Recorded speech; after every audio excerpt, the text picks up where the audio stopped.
Alors là, c'est l'actualité la plus brûlante.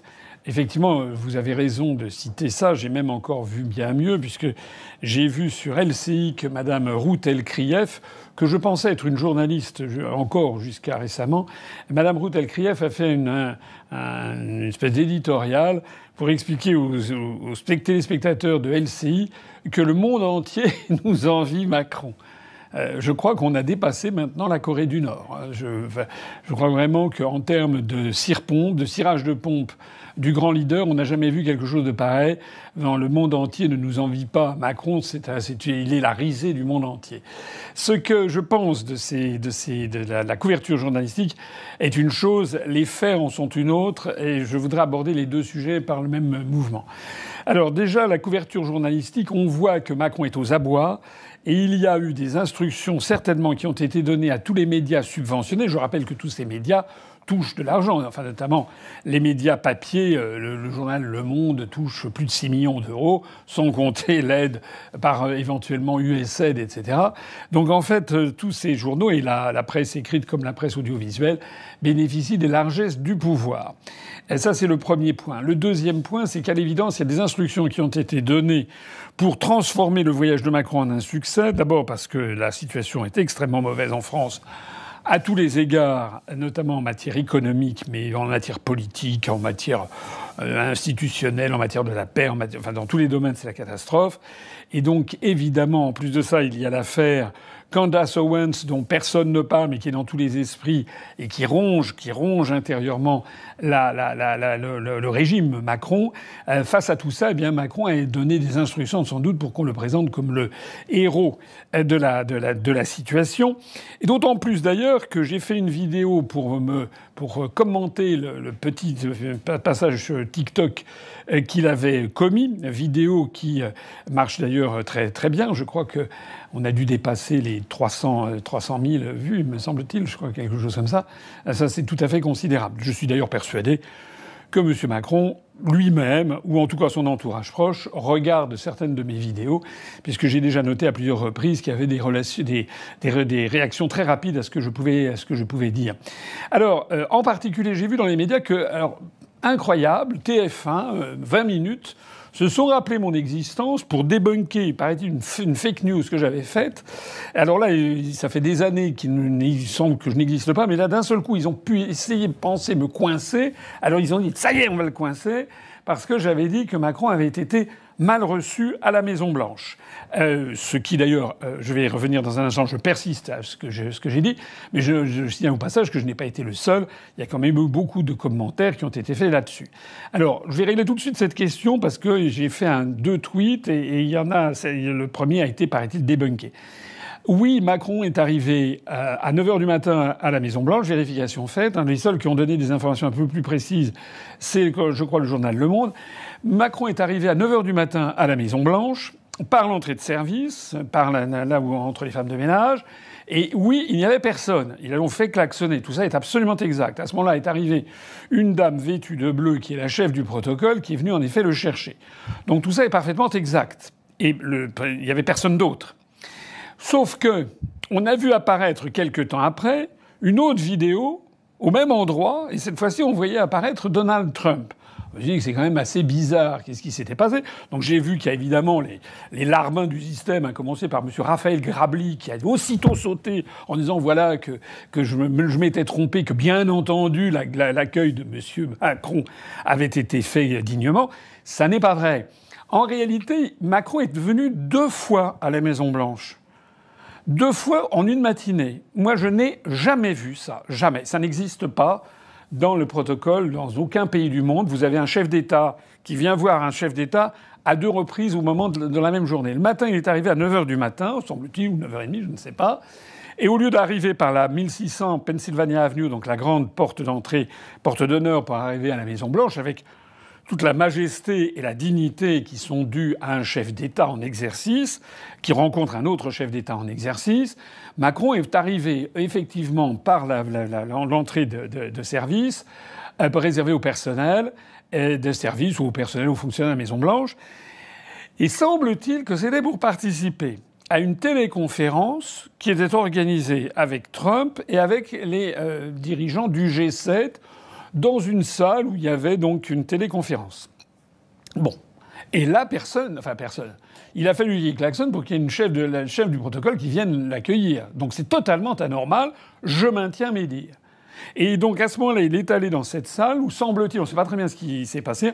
On a quand même vu des photos où Macron était là, tel un écolier en train d'assister à la leçon du maître. Voilà. Et puis, en fait, il ne s'est pas passé grand-chose, semble-t-il, dans ce G7, qui a été un petit peu torché rapidement. Et puis après, Macron, on l'a vu sortir à pied, repartir, on ne sait pas où, peut-être à l'ambassade, je ne sais pas ce qui s'est passé. Et puis on l'a vu revenir, effectivement, quelques temps après, où là, cette fois-ci, toujours au même endroit, cette fois-ci, il y a Trump qui est venu. Donc il a fait 2 apparitions. Alors qu'est-ce qui s'est passé? C'est quand même incroyable. Moi, je ne comprends pas. Je ne comprends pas ce qui s'est passé. Alors, on va dire que je suis complotiste, mais c'est pas du complotisme, ce sont échafauder des suppositions, parce qu'on ne sait pas ce qui s'est passé. Moi, dans ma vie diplomatique, quand j'étais au Quai d'Orsay, je n'ai jamais vu qu'un chef d'État... C'est comme s'il y avait une entrée ratée, qu'on lui faisait refaire l'entrée. Est-ce que Macron a protesté qu'il avait été obligé de klaxonner? Et est-ce que Trump a dit « Bon, allez, on va refaire le truc devant les caméras ?» Je ne sais pas ce qui s'est passé, mais il y a un truc quand même qui est louche, et tout ça n'est absolument pas normal. En tout cas, dans tous les cas de figure, il est entré par l'entrée de service. Donc ça, c'est le premier point à dire. Même si c'est pas des choses très importantes, ça montre quand même le peu de cas que Trump fait de Macron. Alors ensuite, ce que l'on a vu, c'est qu'il y a eu, d'une part, des discussions dans le bureau ovale, c'est-à-dire le bureau du président des États-Unis, et d'autre part, il y a eu une conférence de presse, mais qui ont lieu nettement plus tard.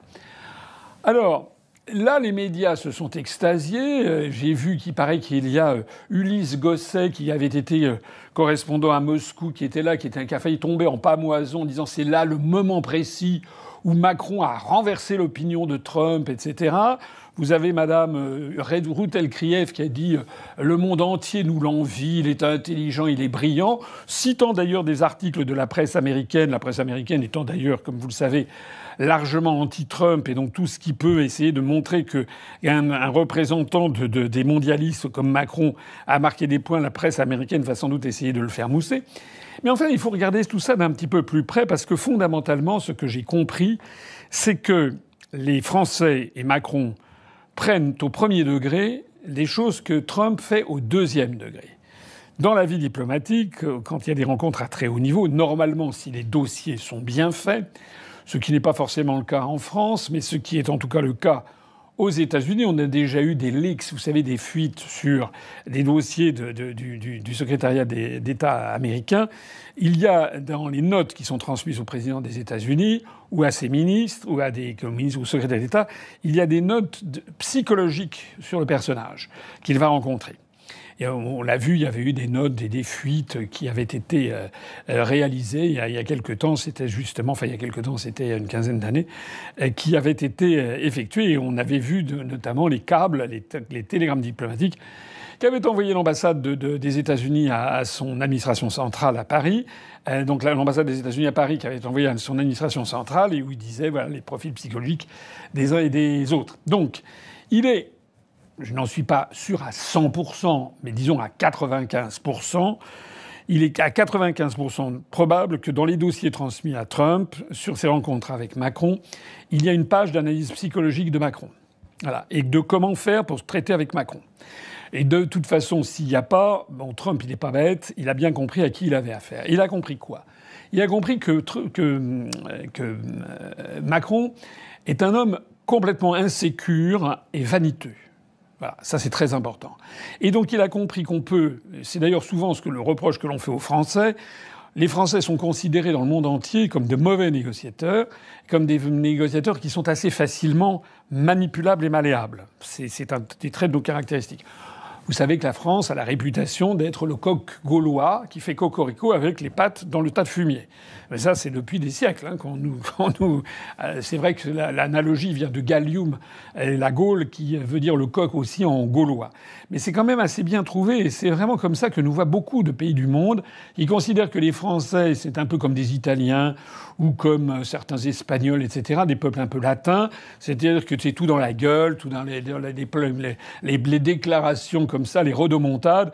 mais qu'en fait on leur passe un petit peu la main dans le dos et puis c'est bon, et ils se font complètement avoir. Ça, c'est vraiment la façon dont les anglo-saxons comprennent les Français. C'est pour ça qu'il faut avoir à la tête de l'État quelqu'un qui ait de l'expérience. Il ne faut pas avoir un blanc-bec qui découvre l'Amérique dans tous les sens du terme. Il faut avoir quelqu'un de blanchi sous le harnais et qui a bavé et qui a compris comment nous sommes vus par les autres et comment on essaie de nous faire avoir. Donc ce qu'il faut bien comprendre, c'est que dans le duel Macron-Trump, il y avait Macron qui était là, qui était tout content de frétiller devant le président des États-Unis, et le moindre sucre que le président allait donner à son caniche allait être perçu comme quelque chose d'admirable. Et donc la presse française s'est extasiée du fait que Macron a tripoté. Vous savez, enfin, il tripote d'ailleurs tout le monde, Macron. Enfin là, il s'est pas gêné, il a tripoté. Alors Trump, il a tripoté, donc ils se sont mis les mains sur les cuisses de l'un et de l'autre, etc. Bon, et puis alors la presse française a exulté parce qu'à un moment, pendant la conversation devant le bureau ovale, il y a Trump qui a parlé de l'argent qu'ils allaient récupérer, qu'ils essayaient de récupérer en Ukraine avec tout l'argent qui avait été versé à l'Ukraine. Et à ce moment-là, Macron est intervenu en disant que là, l'Europe avait donné plus, avait donné 60%, etc. Alors la presse française a dit c'est là où tout a basculé, c'est extraordinaire, etc. C'est ridicule. Les négociations diplomatiques et financières et stratégiques ne se font pas comme ça en 3 phrases sur un coin de table devant une trentaine de journalistes du monde entier. C'est une blague. C'est une blague. Voilà. Donc tout ça, ce sont des propos pour la galerie. Et Trump, dans cette affaire, a dû vouloir à la fois accorder une satisfaction de face à Macron, mais également il s'est réellement payé sa tête. À plusieurs égards, il faut regarder ça de très près. D'abord, il a laissé Macron le tripoter, etc. Mais il a éprouvé le besoin de se lancer, Trump, dans toute une évocation devant les médias qui ont répercuté ça dans le monde entier, en tout cas aux États-Unis, en Europe, etc. Trump s'est lancé dans une évocation de la soirée que Macron lui avait offerte dans un restaurant le restaurant situé au premier étage de la Tour Eiffel. C'était en 2017, lors du premier mandat de Macron. Trump était venu et Macron l'avait invité avec son épouse au premier étage. Tout le monde, enfin les gens que se le rappellent en général, moi je me le rappelle. Ce que l'on ne savait pas, et c'est ce que Trump a balancé, et vous allez voir quand même ce qu'il a balancé, c'est quand même pas rien. Il a dit que il a dit oui, je me rappelle très bien, j'étais venu avec Macron et sa charmante épouse. Bon, il aurait pu ne pas le dire. Bon, il y avait quand même Candace Owen qui était dans la salle. Alors, tout ça, c'est finement ciselé, hein, c'est au mot près. C'est au mot près. Avec sa charmante épouse, nous avons dîné et pendant toute la soirée, Macron a parlé en français et Trump ne parle pas le français. Donc il a dit pendant toute la soirée, je dis oui, oui, oui. C'est-à-dire que Trump a expliqué au monde entier que Macron est un pignouf, enfin c'est un gougnafier. C'est-à-dire qu'il reçoit le président des États-Unis qui parle pas le français. Il y a quand même énormément de gens dans le monde qui ne parlent pas le français. Et un président des États-Unis parlant le français, je ne sais pas s'il n'y en a jamais eu un. Il y a peut-être Kennedy qui baragouinait quelques mots de français, peut-être Eisenhower, je ne sais pas. Et puis ça doit se limiter à ça. C'est-à-dire, on sait très bien que les Anglais ou les Américains parlent très mal les langues étrangères. Donc il fallait pas être sorti de je ne sais pas où pour deviner que Trump ne parlait pas le français. De toute façon, les usages diplomatiques veulent, ce qui est tout simplement de la correction minimum, c'est qu'on demande si quelqu'un parle le français ou s'il a besoin d'un interprète. A fortiori au niveau des chefs d'État, évidemment. Évidemment. Bon, ça va de soi. On ne fait pas, c'est comme si vous invitez, d'ailleurs, il y a beaucoup de gens à qui ça peut arriver d'inviter des gens, des étrangers, ou bien, par exemple, vous avez un copain qui s'est marié avec une Coréenne, une Japonaise, ou bien une Indienne, ou je ne sais pas quoi. Et on demande toujours, est-ce que votre conjoint ou votre conjointe parle le français? Enfin, ça fait partie de la correction minimale. Et si on s'aperçoit qu'autour de la table, il y a quelqu'un qui parle pas bien le français, moi, ça m'est arrivé un nombre de fois incalculable, on essaye soit de trouver quelqu'un qui pourra faire l'interprétariat, soit, si la personne parle en anglais, d'essayer de temps en temps de parler en anglais. Voilà, c'est la moindre des corrections. Macron, non. Il était à 4, il n'y avait pas prévu d'interprète, et il a parlé en français toute la soirée. Et c'est ça qu'a expliqué déjà Trump. Donc, sous-entendu, Macron est un malotru. Ça n'existe pas. Bon. Mais c'est pas la seule chose que Trump a dit. Il a dit ensuite Quand j'ai lu les journaux le lendemain matin, voilà, j'ai découvert que Macron avait dit des tas de choses qui n'avaient pas eu lieu. C'est incroyable. Ça veut dire qu'il a dit clairement que Macron est un affabulateur, un menteur, il raconte n'importe quoi. C'est quand même lourd. Même s'il a dit ça avec un grand sourire, il a conclu Trump en disant je me suis fait avoir, is it a smart customer, c'est-à-dire un client customer. Smart, ça veut dire à la fois élégant et intelligent, etc. C'est-à-dire c'est un type intelligent, vous avez un type intelligent. Mais quand il dit ça, c'est le contraire qu'il veut dire.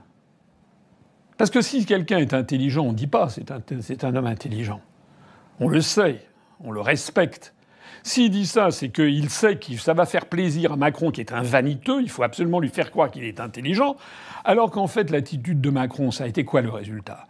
Le résultat, c'est qu'il est sûr et certain que le père Trump, après le dîner comme ça, où il a dû s'emmerder pendant toute la soirée parce qu'il comprenait pas ce qui était dit, et puis le lendemain, il découvre dans la presse qu'on lui fait tenir des propos qu'il n'a pas dit, la conclusion logique, psychologique évidente, c'est que Trump a dû détester et doit détester Macron. C'est sûr. C'est d'ailleurs assez normal. Rappelez-vous que dans la suite des événements, Trump a dit que Macron transformait en merde tout ce qu'il touchait. Je ne l'ai pas inventé, c'était dans tous les médias. Ça prouve bien à quel point le peu de cas que Trump fait de Macron. C'est la même chose avec Poutine et Macron. Vous avez vu que depuis que Macron a balancé dans la presse les conversations qu'il avait enregistrées avec des collaborateurs, il parlait au téléphone avec Poutine, c'était enregistré, il a balancé ça. Depuis lors, Poutine, c'est terminé. Il ne veut plus avoir affaire à Macron. Parce que Macron est considéré par Poutine comme quelqu'un qui est une planche pourrie, sans foi ni loi. Voilà, parce que ce sont des choses qui ne se font pas. C'est comme si vous avez un ami d'enfance ou des amis proches à qui vous confiez un secret personnel et que la personne, vous découvrez qu'après, elle va le raconter sur la planète entière. Ben voilà, c'est exactement ça. Hein. Les grands de ce monde ne sont jamais que des êtres humains comme tout le monde. Voilà. Donc ce qui, moi, me frappe dans toute cette affaire, c'est que les médias ont pris au premier degré, comme argent comptant, waouh, Trump a dit que Macron était intelligent. D'ailleurs, toute la presse dit vraiment, et ce qui permet à Mme Routel-Krief de s'extasier, c'est formidable, le monde entier nous l'envie. Alors que la bonne lecture des choses, c'est pas ça. C'est que Trump a fait passer un certain nombre de messages en disant, bon, le mec se pense très intelligent, je lui le caresse dans le sens du poil, mais en fait, c'est un malotru. Et en fait, il n'est pas du tout intelligent parce qu'avec cette affaire de Tour Eiffel, il m'a braqué définitivement. J'ai compris le genre de mec que c'était. C'est ça le bon message.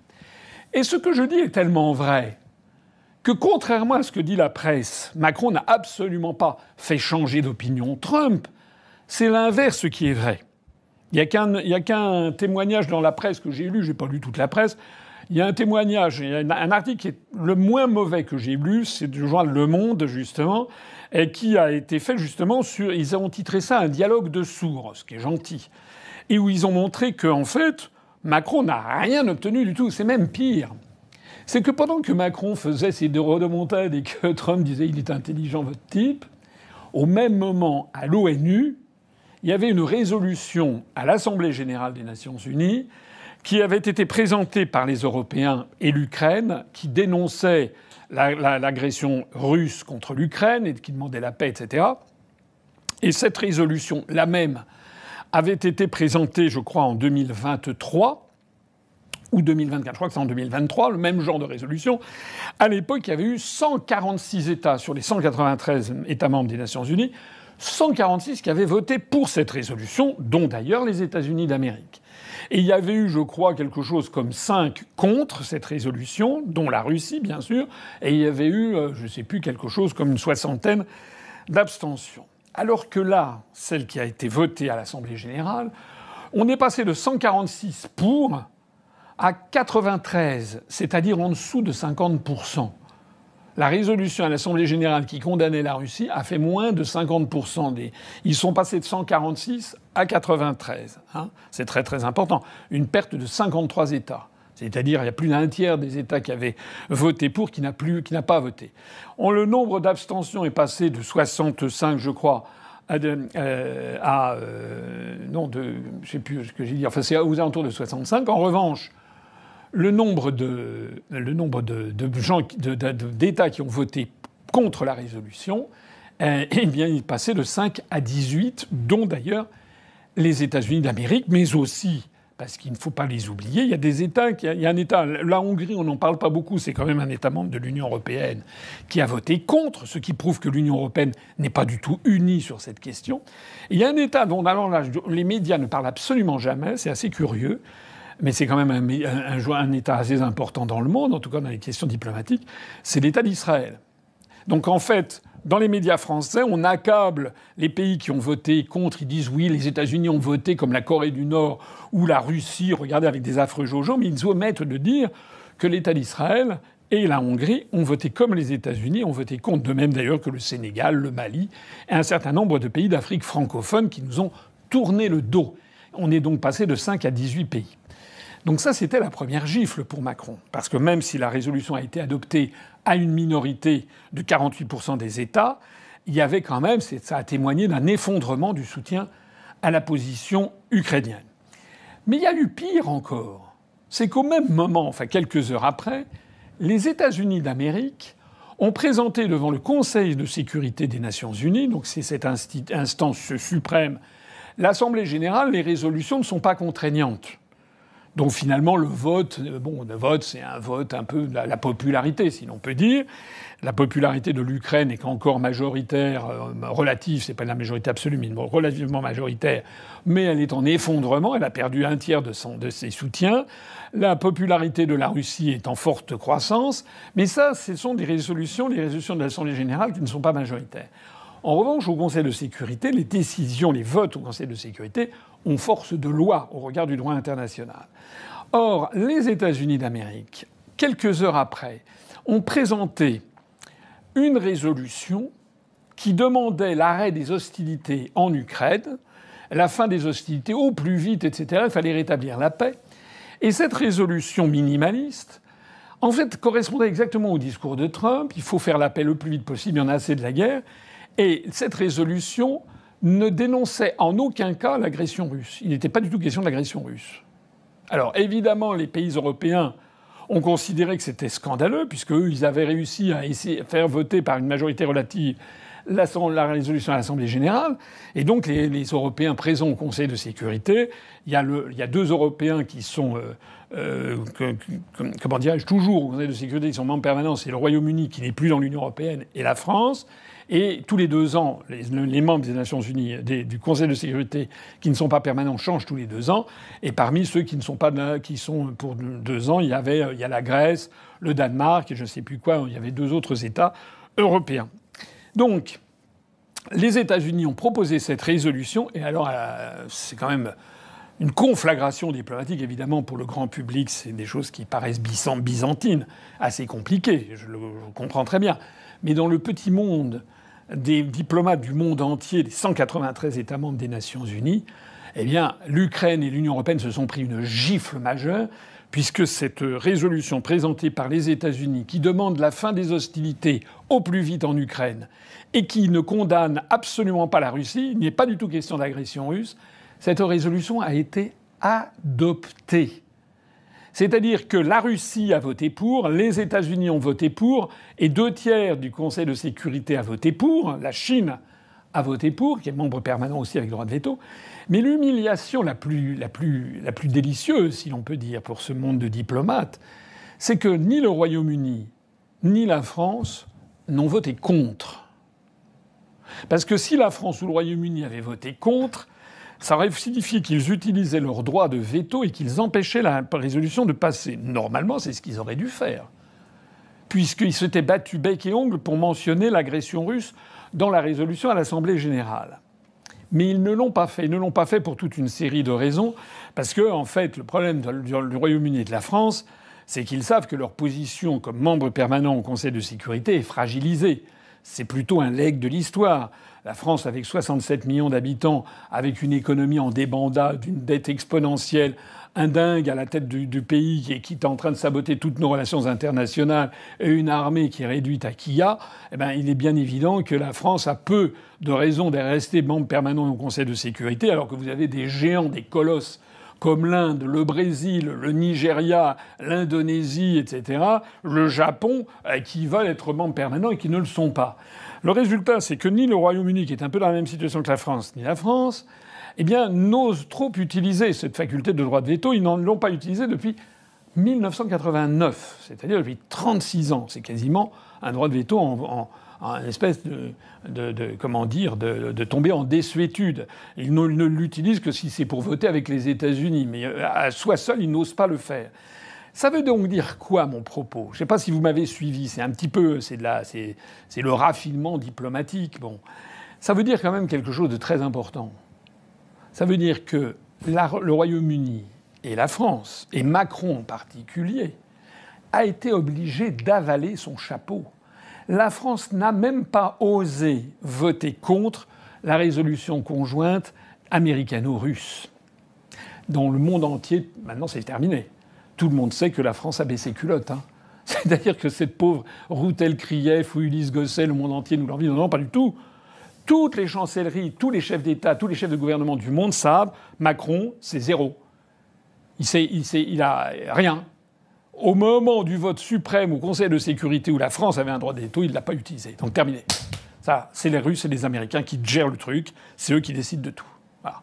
Alors qu'on ne vienne pas nous expliquer que la France a... Non, c'est ridicule. C'est grotesque. C'est d'autant plus grotesque par ailleurs que Trump a expliqué devant Macron, eh bien que en gros qu'il allait il allait mettre en partie la main sur les mines avec le sous-sol ukrainien qui est riche. On estime qu'il y a à peu près 5% des matières premières sur Terre qui sont dans le sous-sol ukrainien, qui est riche dans un certain nombre de métaux, le fer notamment, etc., mais aussi des terres rares. Et donc Trump a laissé entendre qu'il allait mettre la main là-dessus. Et c'est à ce moment-là que notre ravi du village, la Macron, qui se croit le génie du siècle, est intervenu en tripotant, en disant « Mais non, nous, on a payé 70%. » Il avait l'air d'un CON, parce qu'il était là en train de nous expliquer « Ben nous, on a payé beaucoup plus, on n'aura rien, en fait. Ça, c'est pas chic. » Je ne sais pas ce qui est le plus grave dans toute cette histoire, entre la nullité de Macron, qui ne comprend rien, qui est bête, qui ne sait pas gérer la France, qui ne sait pas mener une conversation et un débat diplomatique, ou alors les journalistes qui sont là, hein, qui cirent les pompes de Macron. Il est sorti éreinté, en fait, de cette histoire. La France, c'est ridicule, en fait. Voilà. Alors, peut-être on va avoir un strapontin un jour, parce que semble-t-il que, finalement, Poutine se dit « Tiens, finalement, on pourrait peut-être donner un strapontin aux Européens pour qu'ils soient là, mais rien n'est moins sûr. » En fait, Macron n'a strictement rien obtenu sur toute cette affaire. Voilà ce que je voulais dire sur ça. Alors, j'ai quand même lu, il faut apporter aussi des bémols, parce que chacun ait son petit pactage. Ce que j'ai vu, c'est sorti dans l'agence Bloomberg et le Financial Times. J'ai vu le projet d'accord, c'est un draft, enfin, comment on appelle ça, un projet, en anglais, ils appellent ça des drafts, un projet d'accord entre Zelensky et Trump. Parce que Trump, au moment où il y avait Macron qui disait oui, il faut une paix juste, etc., pas de paix sans l'Europe, etc., il y a Trump qui l'a regardé puis il a dit bon, Zelensky sera là à la fin de la semaine. C'était vraiment, c'est ce que le monde appelle un dialogue de sourds. Non, c'est vraiment les chiens à bois, la caravane passe. Hein. C'était exactement ça. Macron est apparu comme une espèce de ludion. Voilà. Rien, il ne s'est rien passé. D'ailleurs, aujourd'hui même, le lendemain, vous avez vu que Trump a dit que l'Union européenne avait été construite contre les États-Unis, ce qui est une réécriture de l'histoire, puisque ça fait 18 ans que j'explique que c'est au contraire les États-Unis qui ont construit l'Union européenne. Mais ce qui est vrai quand même, c'est qu'il y a des velléités ici ou là de certains. On le voit avec, par exemple, le nouveau chancelier allemand qui veut une autonomie européenne, etc., etc. Et donc Trump, il a annoncé ça pour dire que de toute façon, il allait relever les droits de douane qui sont actuellement de 25%, que l'Union européenne inflige aux États-Unis, bien que les États-Unis allaient singulièrement relever les droits de douane et qu'il en avait assez d'avoir un déficit commercial de 300 milliards de dollars par an avec l'Union européenne. Voilà. C'est-à-dire que Macron était à peine sorti de son bureau C'est pas drôle. C'est pas drôle, mais c'est quand même assez drôle. Ce qui m'attriste terriblement, c'est que c'est de notre pays qu'il s'agit. Mais vu de l'extérieur, c'est une comédie incroyable. C'est-à-dire que Macron, non seulement il n'a pas fait bouger d'un iota le père Trump, mais en plus de ça, Trump, après s'être fichu de lui en racontant à tout le monde qu'il l'avait traité comme un gougnafier à la Tour Eiffel et que donc il se croyait très intelligent. Enfin bon, mais maintenant, il a donc annoncé qu'il allait relever très, très fortement les barrières douanières vis-à-vis de l'Europe. Voilà, c'est ça. Et puis en attendant, donc, il est en train de négocier avec Zelensky. Alors j'étais en train de dire, j'ai vu le papier, le projet d'accord entre la Russie et l'Ukraine. Alors c'est un projet, mais si j'ai bien lu le document, on est quand même assez loin de l'idée selon laquelle les États-Unis vont faire main basse sur le sous-sol ukrainien. Hein. Parce qu'il faut aussi en prendre et en laisser chez Trump. Hein. C'est pas non plus... Trump, c'est quand même quelqu'un... Je l'ai déjà dit. Hein, pour comprendre Trump, il faut comprendre un cowboy. Hein, voilà, le cowboy, il se prend un peu pour John Wayne. Vous savez, dans les films avec le Stetson blanc, là, dans les années 1960, la grande époque des westerns hollywoodiens dans les années 50-60, avec John Wayne qui roule des mécaniques comme ça avec les trucs, et puis qui est là, qui arrive, on dit on n'est pas des gonzesses. Et voilà, ça c'est l'univers de Trump. Mais enfin, au-delà de ces rodomontades, il y a ensuite des négociations. Et moi, si j'ai bien lu le projet d'accord, qui n'est pas encore signé, le projet d'accord qui a fuité dans la presse anglo-saxonne d'agence Bloomberg, en fait, il ne s'agit pas du tout que les États-Unis mettent la main sur les ressources en terres rares de l'Ukraine. Il s'agit qu'ils créent une espèce de fonds d'investissement en Ukraine, moitié États-Unis, moitié Ukraine. Et l'Ukraine s'engage à mettre, je crois, une partie importante de ses réserves, je crois la moitié de ses réserves en terres rares et en minerais, dans ce fonds d'investissement qui aura vocation à investir en Ukraine à parité avec les États-Unis pour la reconstruction. Donc, on n'est pas du tout... C'est pas les États-Unis qui ont mis un aspirateur pour aspirer les terres rares au bénéfice de l'économie américaine. C'est un petit peu plus sophistiqué que ça.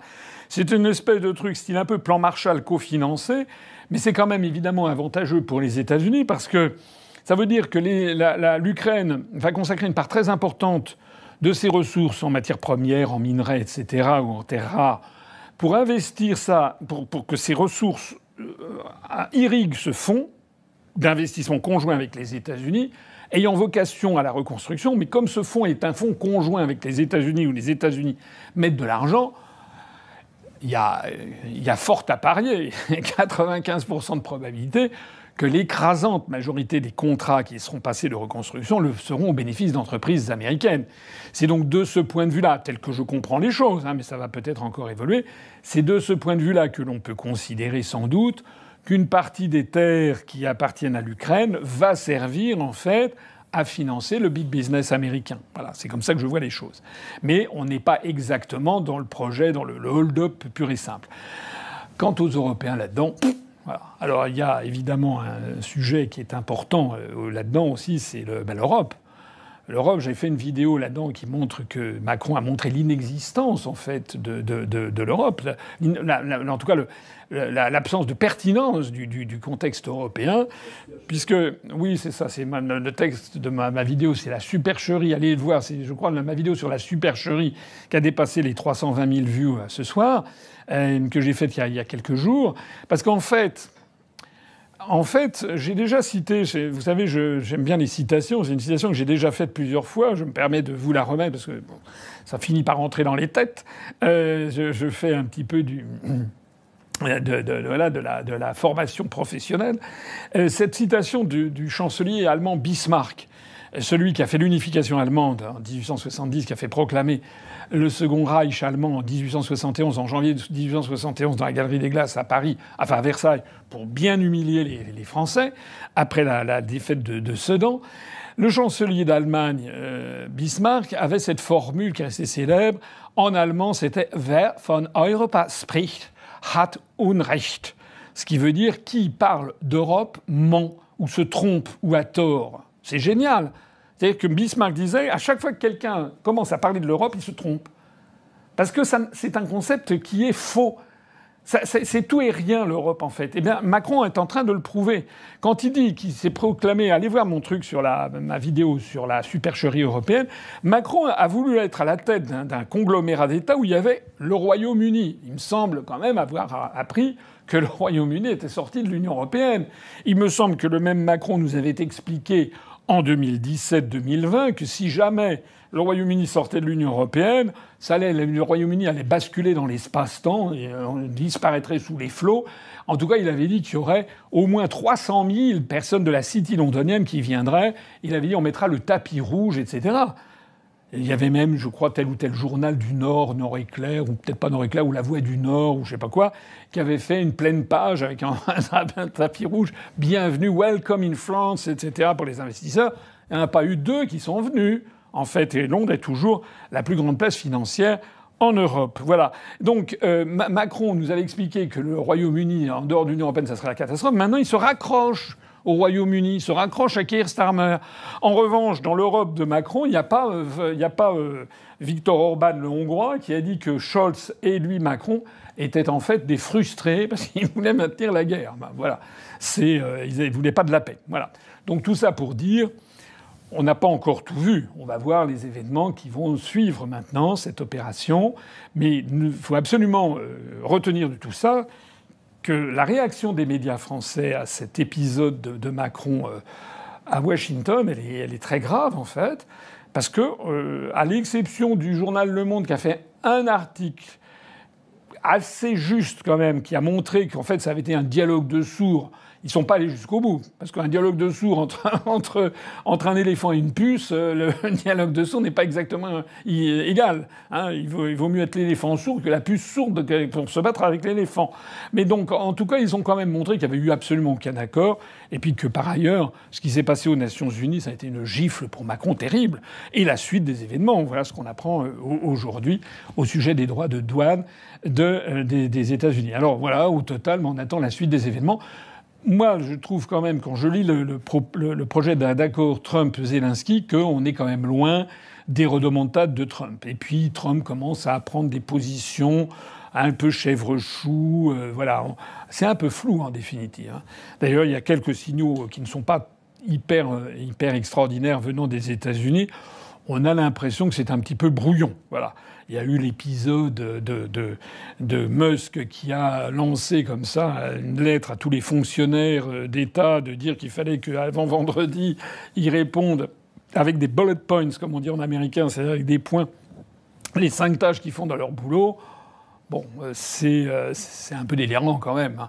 D'ailleurs, vous avez vu que le nouveau directeur du FBI, Kash Patel, la nomination d'ailleurs, la confirmation de Kash Patel à la tête du FBI est en soi une révolution. Mais enfin, lui-même, il a quand même défendu ses troupes. Je trouve que c'est quand même assez maladroit de la part de Trump et de la part de Musk de prendre comme ça, bille en tête, les fonctionnaires. Même s'il est vrai que les fonctionnaires fédéraux sont majoritairement anti-républicains. Je me rappelle ce vote qu'il y a eu pour la présidentielle, je crois, dans le Washington DC, comme on dit DC, ça veut dire District of Columbia.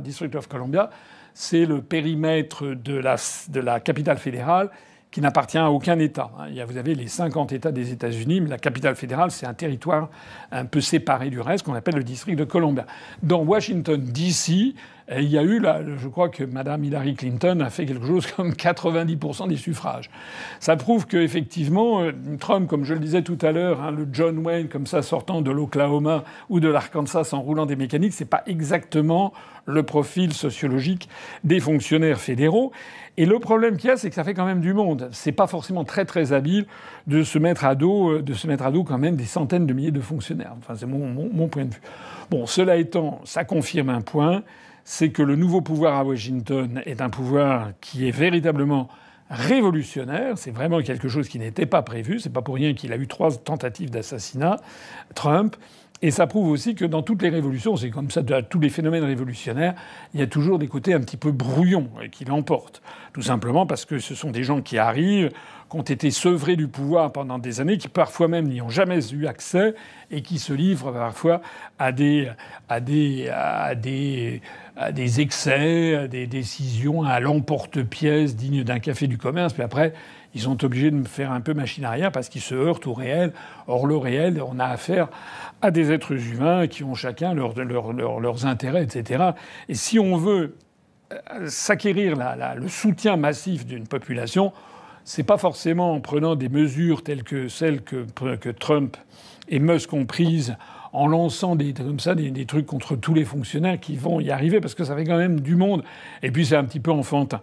Voilà. Quand je dis ça, je ne dis pas qu'ils ont tort par ailleurs d'essayer de rationaliser les dépenses. Ils en font déjà beaucoup. Il y a déjà beaucoup de travail qui est fait par le Doge. À mon avis, Trump devrait prendre un petit peu, je ne sais pas, prendre peut-être un petit peu une tisane, de la verveine, ou etc. le soir avant d'aller se coucher, ou le matin ou avoir des exercices de respiration, du yoga, devenir un petit peu plus zen. Voilà.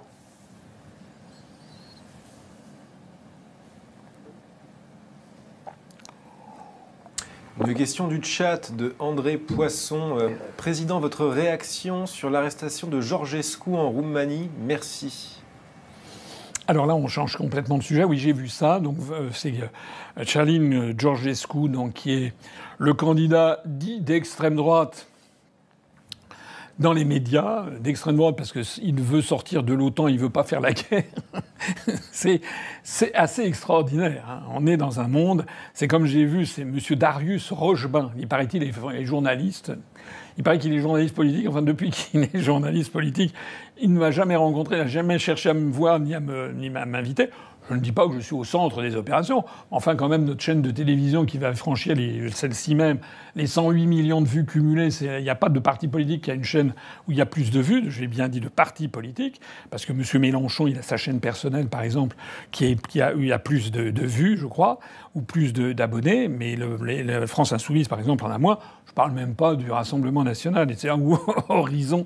Allez voir les statistiques, le nombre de vues de Horizon TV de M. Édouard Philippe, paraît-il, l'homme préféré des Français. Ah non, maintenant c'est un nouveau venu, c'est M. Dominique de Villepin.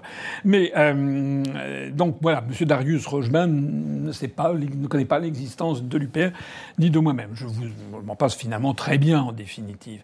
Mais M. Darius Rochebin, surtout quand je vois les interventions qu'il a faites, il a expliqué, mais carrément. Hein, elle dit donc on peut être optimiste, la guerre va pouvoir continuer quand même. Vous avez vu cette scène lunaire. Est-ce que vous vous rendez compte de ce que c'est qu'un journaliste bien en cours? Enfin, c'est pas un journaliste, hein, c'est un propagandiste qui dit bon, bah alors, on peut être optimiste, n'est-ce pas? Donc la guerre va pouvoir bien continuer. Je trouve ça incroyable. Une guerre qui a quand même fait peut-être 500 000 morts côté ukrainien et 60 000 morts côté russe. Et des jeunes hommes, il y a eu aussi des civils, mais il y a majoritairement des jeunes Ukrainiens entre, je sais pas, 17 et 35 ans. 500 000 morts. Et on a M. Rochebin qui dit « Mais alors on peut être optimiste, la guerre va pouvoir continuer ». C'est incroyable. Bon. Bref, M. Georgescu en Roumanie veut justement arrêter la guerre. Donc on le considère comme d'extrême droite, puisqu'on est dans une inversion complète des valeurs. Voilà.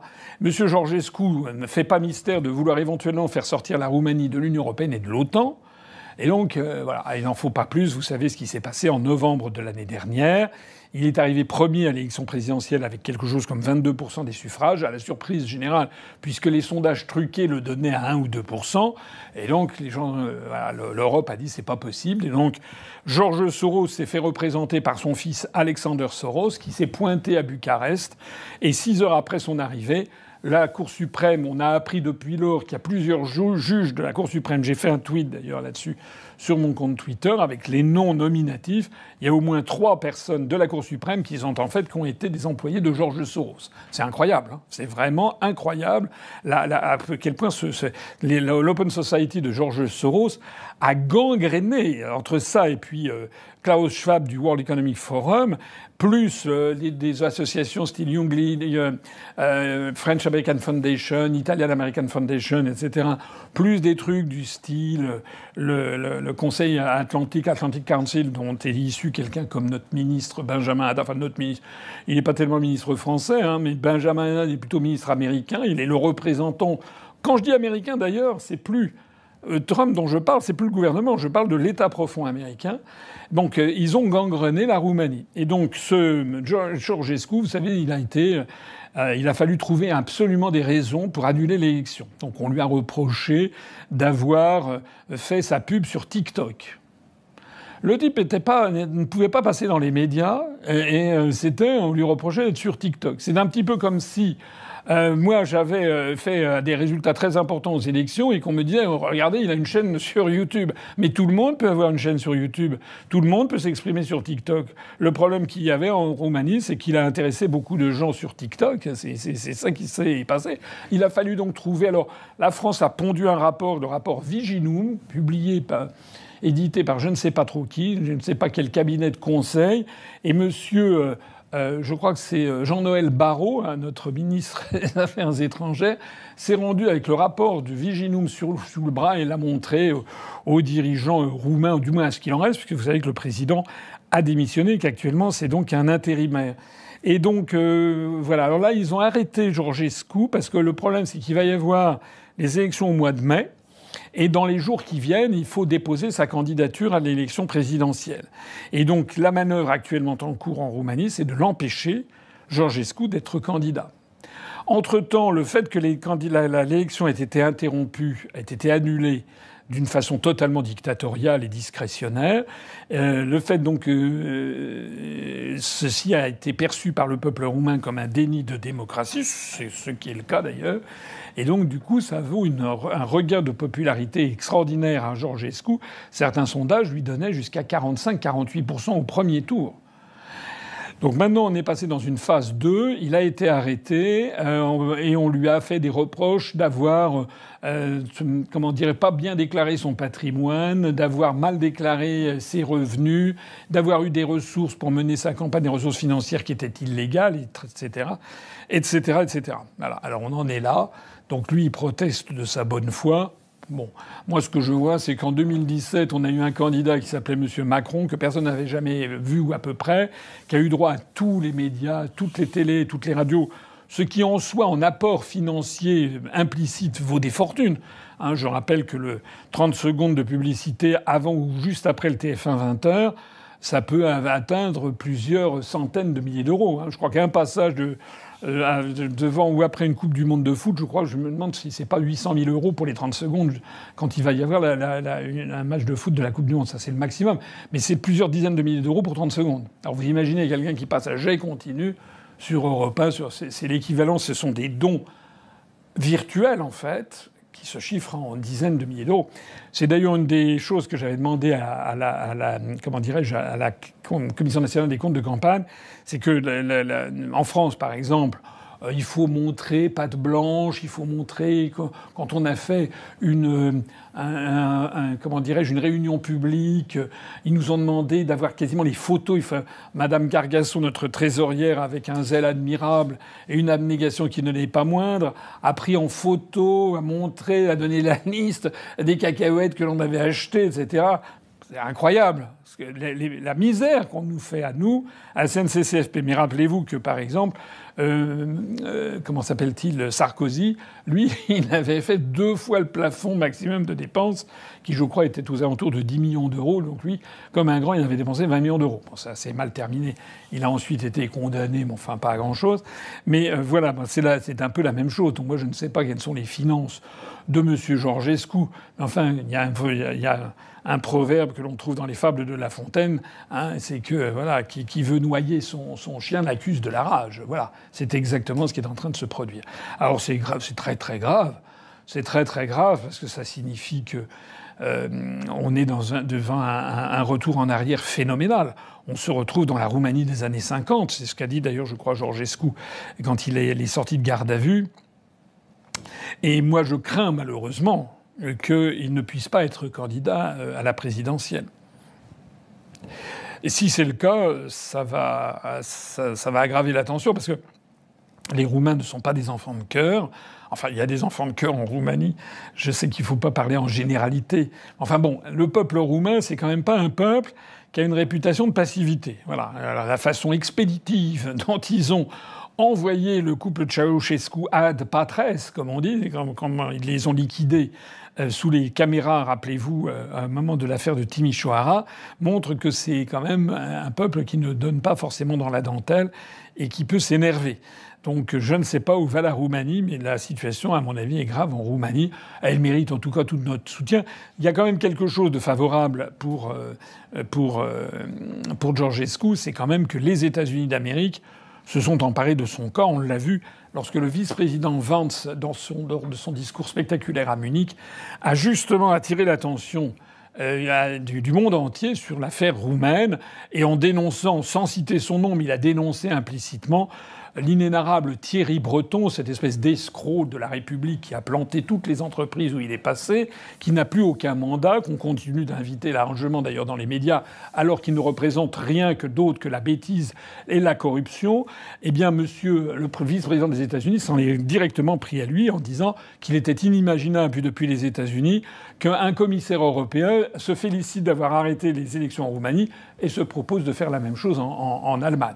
Donc si les Roumains empêchent Georgescu de se présenter, il est possible que l'oncle Sam prenne des mesures de rétorsion. C'est tout à fait envisageable. Ce serait d'ailleurs souhaitable. On est dans une situation d'inversion complète, puisque les gens qui me suivent depuis 18 ans savent que je n'ai jamais mâché mes mots sur les États-Unis d'Amérique, au point qu'on me traitait d'anti-américain, au point que Madame Léa Salamé, en 2014, quand j'étais passé, ou 2015, 2014, quand j'étais passé chez Laurent Ruquier, on n'est pas couché, la seule et unique fois où je sois passé d'ailleurs seul dans une émission grand public comme ça, Madame Léa Salamé m'avait dit que je faisais de l'anti-américanisme primaire. Mais maintenant, c'est elle qui fait de l'anti... Enfin, c'est son compagnon, c'est Raphaël Glucksmann qui fait de l'anti-américanisme primaire. Et je me surprends moi-même, même si ce que fait Trump n'est pas émeuse il y a à prendre et à laisser, bien entendu, mais je me surprends moi-même parfois d'accueillir avec plaisir les informations venant de Washington. Une des dernières en date qui a été passée sous silence dans la presse française d'ailleurs, c'est la décision de Trump de fermer la base d'Alexandroupouli, qui est une base militaire américaine, qui se trouve tout à fait au nord-est de la Grèce, la partie de la Grèce qui longe le sud des Balkans, le sud de la Bulgarie, et qui va jusqu'à la frontière avec la Turquie. Tout près de la ville de Edirne, la frontière passe, il y a une rivière qui s'appelle l'Euro, l'Euro, on peut dire, qui passe entre la Turquie et la Grèce. Et cette ville d'Edirne en Turquie, c'est l'ancienne Andrinople du temps des anciens Romains. Et il y a une ville en Grèce, pas très loin, qui s'appelle Alexandroupouli, qui est plus ou moins en face de l'île de Samothrace, où la France est allée piquer au XIXe siècle la fameuse victoire de Samothrace. Eh bien, là, il y avait une base militaire américaine qui était très mal perçue à la fois par l'armée turque, parce que c'était face à la Turquie, et aussi mal perçue par la Russie, puisque c'est tout près des détroits. Hein, les détroits, ce qu'on appelle les détroits, c'est le détroit du Bosphore à Istanbul, entre la mer Noire et la mer de Marmara, et puis ensuite le détroit des Dardanelles entre la mer de Marmara et la mer Égée. Voilà. Et là, c'est près du détroit des Dardanelles. Trump annonce la fermeture de ça. Alors évidemment, il y a 700 ou 800 bases militaires américaines dans le monde, donc il y a le temps de voir venir. Mais enfin, c'est quand même la première fois qu'on a aux États-Unis... Enfin, moi, depuis que je suis en bambin et que je m'intéresse à ces questions, je n'ai jamais entendu parler d'un président des États-Unis qui annonce, comme il l'a annoncé, qu'il allait réduire de 34% le budget militaire du Pentagone en 5 ans, c'est-à-dire quelque chose comme à peu près moins 8% tous les ans. Il l'a dit, c'est quand même incroyable. Et qui, joignant le geste à la parole, eh bien, annonce la fermeture d'une première base militaire américaine en Grèce. Voilà. Alors moi, je trouve extraordinaire, normalement, tous les partis pacifistes, toute la gauche européenne, les écologistes, etc., tout le monde devrait s'extasier de ça. Mais pas du tout. On est dans un monde de l'inversion complète. Ceux qui se félicitent de ça sont taxés d'extrême droite, alors que vous avez des écolos, Madame Marine Tondelier, par exemple. Marine Tondelier, ce génie de la pensée politique contemporaine, Marine Tondelier de ELV, elle a pris fait et cause, il faut que la guerre continue pour soutenir l'Ukraine. Les écolos qui nous emmerdent avec les ZFE, avec les moteurs, contre les moteurs thermiques, on n'a plus le droit, si on a une voiture un petit peu qui a 10 ans d'âge, parce qu'on peut pas s'en payer une autre, on va être exclu des centres-villes, les écologistes qui sont en train en permanence d'imposer une espèce d'écologie punitive systématiquement dans tous les domaines. Maintenant, c'est les puces sur les poubelles, etc. Il va falloir avoir passé Polytechnique avant de savoir dans quelle poubelle il faut mettre les objets. Ça, c'est les mêmes, d'ailleurs, qui nous incitent à traiter comme des commensaux. Vous vous rappelez les punaises de lit ou les puces ou les cafards, puisqu'il faut pas... Tout ça, c'est des écologistes. Les mêmes qui nous expliquent que la production de CO2 est en train de ruiner la planète, les mêmes, maintenant, nous disent qu'il faut absolument poursuivre la guerre en Ukraine. 500 000 morts, pollution des sols totale, bilan en CO2 énorme. Enfin, c'est vraiment de l'escroquerie, en fait, que l'on voit ici à l'état natif. Et je suis désolé, s'il y a un homme de paix dans tout ça, c'est quand même plutôt Trump que Mme Tondelier.